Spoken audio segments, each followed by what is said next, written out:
May isang pandigmang eroplano na mas kinatatakutan ng Russia kaysa sa iba pang nakuha ng Ukraine. Kung titingnan mo ng malapitan, parang di nakakatakot, di ba? Sa una, ganun nga.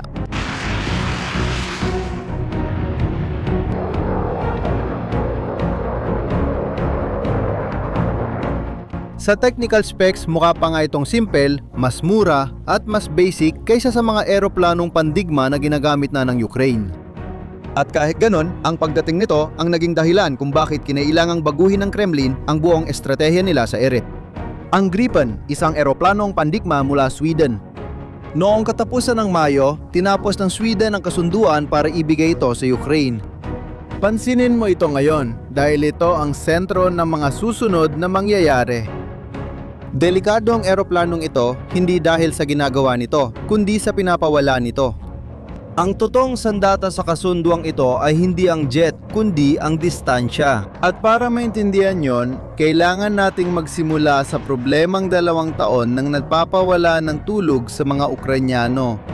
Ang eroplanong Ruso na hindi maabot ni Numan.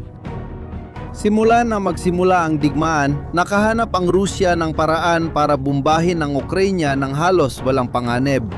At ang tawag dito ay glide bomb. Ganito ang paraan. Kumuha ang Rusya ng lumang bomba mula pa noong panahon ng Soviet, yung mga bombang basta nalalaglag lang, at nilagyan nila ito ng murang kit. May mga pakpak na bumubukas at isang sistema ng paggabay. Bigla, ang simpleng bomba ay naging sandatang kayang lumipad mag-isa ng 10-10 kilometro papunta sa target.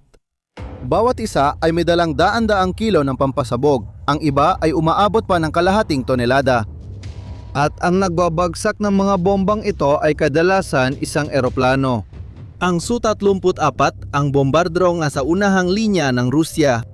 Akyat siya, lilipad hanggang sa isang ligtas na distansya sa likod ng sarili nilang linya, ibabagsak ang bomba, lilingon pabalik at uwi.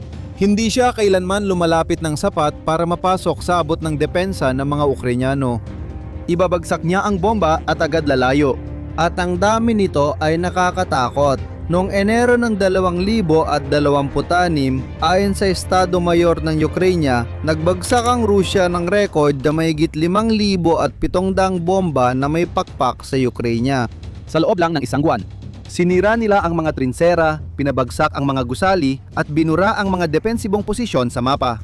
Pinakamasaklap para sa mga Ukrainya ang pakiramdam na wala silang magawa. Dahil ang eroplanong gumagawa nito ay nandoon lang, lumilipad. Kita sa radar. Pero hindi ito kayang galawin. Walang paraan ang Ukraine para maabot ang Su-34 bago ito maghulog ng karga. Eksaktong problemang ito ang tinutugunan ng kasunduan sa Sweden. Kung natutulungan ka ng video na ito, makita ang digmaan sa ibang paraan, mag-subscribe ka sa channel. Ganito namin patuloy na naibibigay ang mga ganitong pagsusuri. Maiisip mo, sandali, hindi ba nakatanggap na ng ilang fighter jet mula sa kanluran ng Ukraine? Hindi ba nila ito kayang ayusin? Nakakagulat ang bahaging ito. May mga modernong fighter jet mula kanluran ang Ukrainian. Nakakuha sila ng F-16 mula sa iba't ibang bansa sa Europa. Nakakuha rin sila ng ilang Mirage 2,000 mula sa Pransya. Napakagaling ng mga eroplanong ito. Pero may dalawang particular na limitasyon sila pagdating sa problemang ito ng mga glide bomb.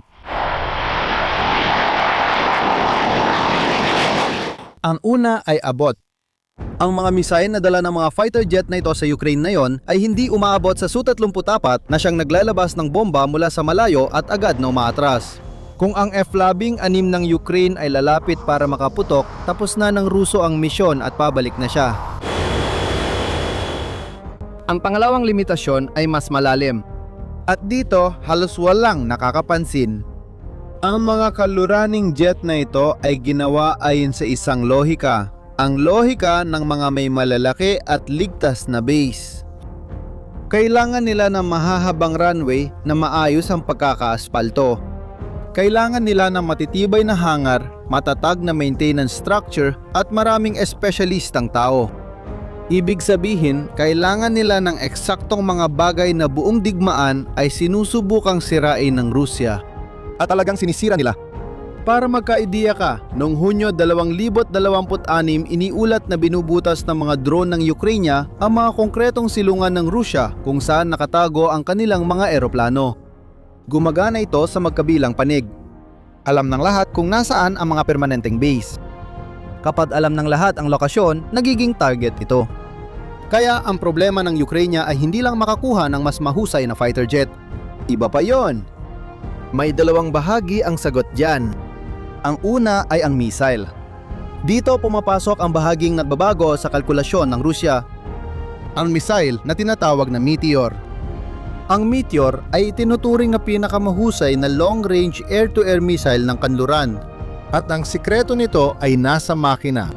Kadalasan, ang mga misil ay may rocket motor na umaandar lang sa simula ng ilang segundo, tapos lilipad na lang ito sa natitirang distansya at unti-unting babagal. Parang kotse na umaarangkada tapos unti-unting humihina kapag naka-neutral. Iba ang Meteor. Gumagamit ito ng makina na tinatawag na ramjet na patuloy na nagsusunog at nagtutulak sa misil halos buong biyahe hanggang malapit na itong tumama sa target. Hindi ito bumabagal. Nananatili ang lakas nito hanggang sa dulo at dahil dito nagkakaroon ng tinatawag ng militar na no escape zone. Ito ang bahagi na kapag nandoon ka, wala nang silbi ang pagmaniobra o pagtakas. Abutin ka ng misil. Sa Meteor, lampas 60 kilometro ang zone na ito. Lumilipad ito ng higit sa 4 na beses ang bilis ng tunog. At may isa pa. Ang Meteor ay umaabot ng mas malayo kaysa sa kahit anong misil na mayroon ang Ukraine noon. At yan ang mahalaga dahil hindi lang ito basta magpapabagsak ng mas maraming eroplano ng Russia, iba ang epekto nito. Simula nang malaman ng piloto ng Su-34 na plywood siyang tamaan kahit sa likod na akala niyang ligtas, hindi na siya basta makaakyat, makapagpakawala ng bomba at makakabalik ng panatag. Bawat paglipad ay nagiging panganib. Ito ang ibig kong sabihin noong una nang sinabi kong distansyang sandata. Hindi kailangang tamaan ng Meteor ang bawat Su-34. Sapat na gawing delikado ang langit para hindi na gustuhin ng Ruso pumasok doon. Iyan ang unang bagay na pinapawala ng kasunduang ito, ang ligtas na kalangitan kung saan nagpapakawala ng bomba ang Rusya. May problema pa rin. Kahit gaano kalayo makarating ang Meteor, kailangan pa ring mag-take off at lumapag ang eroplanong nagpapalipad nito. At magaling ang Rusya sa pagsira ng mga lugar na alam niyang nasaan.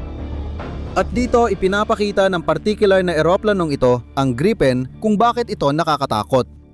Dahil ginawa siya simula pa lang sa pinakaunang tornilyo para walang permanenteng lugar na pwedeng atakihin. Ibibigay ko sa iyo ang mga numero dahil mahirap paniwalaan ang mga ito. Ang Gripen ay lumilipad mula sa isang runway na 500 metro lang ang haba. Para sa iyong paghahambing, ito ay isang bahagi lang ng kinakailangan ng isang karaniwang fighter jet. Nakakalapag ito sa 600 metro, hindi kailangan ng brake parachute, walang hook, wala kahit ano. Pwede itong gumana sa karaniwang kalsada, yung binadaanan ng kotse. Kapag naglanding para mag-refuel at reload ng armas, wala pang 10 minuto ang kailangan. Isang team ng 6 ang gumagawa nito at isa lang sa kanila ang kailangang espesyalistang tekniko. Yung 5 pa, baka bagong recruit lang na may basic training. Isipin mo ang aktual na ibig sabihin nito. Hindi na kailangan ng Ukraine i-concentrate ang mga fighter jets sa 3 o 4 na base na alam at tina-target ng Russia. Maari niyang ikalat ang mga eroplanong ito sa maraming lugar. Isang bahagi ng highway, isang paliparan sa gitna ng gubat at isang aspaltong kalsada sa gitna ng walang tao. Lalanding ang fighter jet, 6 ang magre-refuel at rearm sa loob ng 10 minuto tapos lilipad ulit. At dito na lumalaki ng husto ang problema ng Rusya. Dati, 3 o 4 lang ang kailangan nilang hanapin at sirain na base. Ngayon, kailangan na nilang tugisin ang 12-dosenang gumagalaw at pabago-bagong pwesto na hindi nila alam kung nasaan.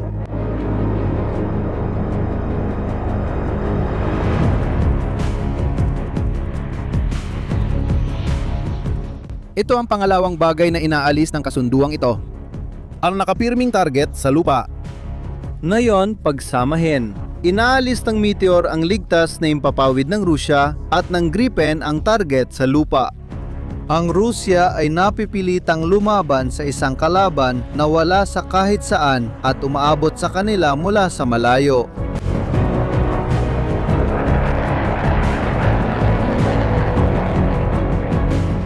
Kaya ang F-16 lang ay hindi sapat.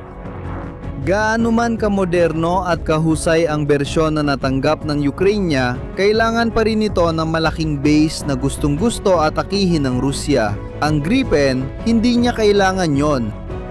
Ang pinakakakaiba, wala sa mga ito ang ginawa para sa Ukraine. Ang eroplanong pandigma ay dinisenyo 40 taon nang nakalipas para sa ibang digmaan. Para maintindihan ang Gripen, balikan mo ang Sweden noong Cold War. Isipin ang kalagayan ng bansa noon. Neutral ang Sweden pero malapit lang ang Unyong Sobyet sa kanilang hangganan. Sa kabila ng dagat.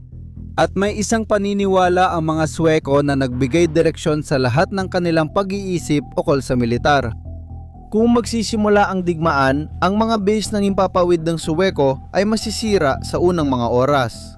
Magpapadala ang mga Sobyet ng bomber at misil para sirain ang puwersa ng impapawid ng Suweko habang nasa lupa. Bago pa man makalipad ang mga eroplano. Tingnan mo ang talino ng desisyon ng mga Suweko. Hindi nila pinatibay ang mga base para makayanan ang pag-atake. Ginawa nila ang kabaliktaran. Nagpasya sila na hindi na magiging mahalaga ang mga base. Ipinakalat nila ang puwersa ng himpapawid sa halos 200 runway sa bansa. Mga pinatibay na bahagi ng karaniwang kalsada, maliliit na paliparan, maikling runway na nakatago sa loob ng mga gubat, simple at radikal ang ideya. Kung masira ng kalaban ng base, ayos lang, may iba pang 50. Hindi mo kayang sirain ang napakaraming kalsada sa buong bansa. Ang pilosopyang ito ay humubog hindi lang sa kalsada kundi pati sa eroplano. Noong sinimulan ng mga inhinyerong Suweko na idisenyo ang Gripen noong dekada 80, ang panimulang punto ay hindi gusto namin ng pinaka-sopistikadong eroplano sa mundo. Layunin naming magkaroon ng eroplano na kayang mag-take off kahit saan sa asfalto, ma-rearm ng maliit na grupo at makabalik sa ere sa loob ng 10 minuto. Idinisenyo nila ang eroplano para sa pinakamalalang sitwasyon. Kapag pumalpak ang lahat, butas ang base at ang natira lang ay bahagi ng kalsada, 2 trap at 6 na taong may distornilyador. At dito na pumapasok ang bahagi na talagang nakakakilabot.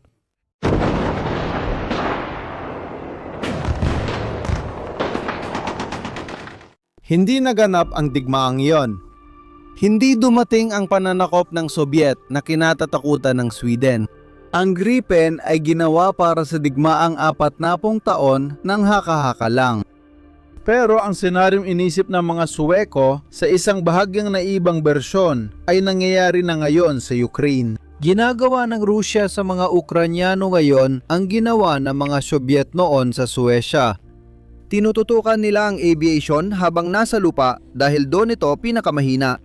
At ang fighter jet na dinisenyo, 40 taon nang nakalipas para mabuhay sa ganitong uri ng bangungot ay lilipad ngayon mula sa isang highway sa Ukraine laban sa tagapagmana ng parehong Unyong Sobyet. Hindi ito isang himalang sandata, isa itong lumang ideya itinago ng 4 na dekada na biglang naging tamang sagot. Kaya lumitaw ang tanong, ano ang binabago ng kasunduan para sa Ukraine? Tingnan mo, sa unang pagkakataon sa digmaan, yung eroplanong Ruso na parang hindi kayang galawin, hindi na siya untouchable ngayon. Yung piloto ng Su-34, hindi na basta makakaakyat, magpapasabog ng bomba at uwi na parang walang nangyari. Simula ngayon, bawat paglipad niya ay isang sugal. At hindi lang ito sa himpapawid. Sa lupa, hindi na ganun kadaling target ang Ukraine gaya ng dati. Sa halip na 3 o 4 na base na kabisado na ng Russia, na yon ay may mga fighter jets na nakatago sa 12-12 ng bahagi ng kalsada na walang nakakaalam kung nasaan. Pansinin mo kung ano ang ipinapakita nito. Ang Gripen ay hindi na nanalo sa pamamagitan ng pagbaril. Nanalo siya sa pamamagitan ng pagpapaatras sa eroplanong Ruso na hindi nagpapaputok ng kahit isang bala at pinapawala ang target sa lupa mula sa kahit anong mapa. Ganyan din ang naisip ng Sweden. 40 taon na ang nakaraan nang idisenyo nila ang eroplanong pandigma upang makaligtas sa isang pananakop na kinatakutan nila, ngunit hindi nangyari. Ang digmaan na pinaghandaan ng Gripen ay hindi nangyari sa Sweden.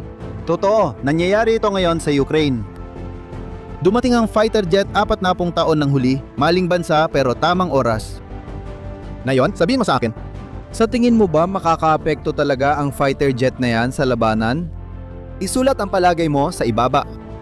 Ito pa lang ang unang batch at sabi ng Sweden, magdadagdag pa sila. Nagsisimula pa lang ang kwento ng pagbawi ng Ukraine sa kanilang himpapawid. Mag-subscribe sa channel para malaman ang susunod na mga update. Hanggang sa susunod na video.